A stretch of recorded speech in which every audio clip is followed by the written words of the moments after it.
கர்த்தருடைய பரிசுத்தமுள்ள நாமத்திற்கு ஸ்தோத்திரம். இன்றைய நாளின் கர்த்தருடைய வார்த்தையாக யோபுவின் புஸ்தகம் 9வது அதிகாரம் 11வது வசனம். இதோ அவர் என் அருகில் போகிறார், நான் அவரை காணேன். அவர் கடந்து போகிறார், நான் அவரை அறியேன். இந்த இடத்துல யோபு சொல்லும் பொழுது சொல்லுகிறார், என் ஆண்டவர் என் அருகிலே கடந்து செல்லுகிறார். அவர் என் அருகிலே கடந்து சென்றாலும் என்னால் அவரை பார்க்க முடியவில்லை. என் அருகில் தான் அவர் போகிறார், ஆனால் என்னால் அவரை பார்க்க முடியவில்லை, நாம் அவரை அறியவில்லை என்று சொல்லுகிறார். ஆனால் யோபுவின் வாழ்க்கையில் பாருங்கள், தேவனாகிய கர்த்தர் அவனுடைய முன்னிலைமையை காட்டிலும் பின்னிலைமையை ஆசீர்வதித்தார். அது மட்டுமல்ல, அதற்கு முந்தின வசனத்தில் யோபு சொல்லும் பொழுது ஆராய்ந்து முடியாத பெரிய காரியங்களையும் எண்ணி முடியாத அதிசயங்களையும் அவர் செய்கிறார் என்று சொல்லப்பட்டிருக்கிறது. ஆகவே எனக்கு அருமையான தேவ பிள்ளையே, ஒருவேளை நம்ம வாழ்க்கையில் கஷ்டம், பலவீனம், சோர்வுகள், தோல்விகள் எல்லாம் இருக்கலாம். அதனால் ஜெபத்தை மட்டும் விட்டுறாதுங்க. அவர் நம் அருகிலே கடந்து சென்று கொண்டு இருக்கிறார். அவர் நம் அருகிலே இருக்கிறார். அவர் உன் கண்ணீரை காண்கிற தெய்வம்.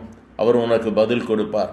ஒருவேளை என்னால் அவரை பார்க்க முடியல, நான் இன்னைக்கு ஜெபம் பண்ண எனக்கு பதில் கிடைக்கல, உடனே நீங்கள் அவரை விட்டு விடாதீங்க. யோபு ஆண்டவரை நெருக்கமாக பற்றி பிடித்து கொண்டான். அவன் இறுக்கமாக கர்த்தரை பிடித்து கொண்டபடியினால்தான் அவனுடைய முன்னிலைமையை காட்டிலும் கர்த்தர் பின்னிலைமையை ஆசீர்வதித்தார். அவனுக்கு உண்டான எல்லாவற்றையும் திருப்பி கொடுத்தார்.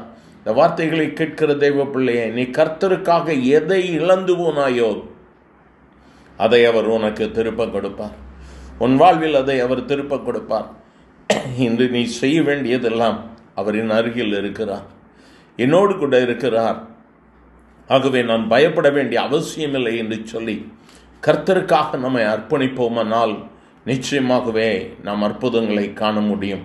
ஆராய்ந்து முடியாத பெரிய காரியங்களை இன்று கேட்கிற உன்னுடைய வாழ்விலே அவர் செய்வார். உன் இருதயத்தை அவரிடத்தில் ஒப்பு கொடுப்பாயா? சோர்ந்து போயிருக்கிறாயோ?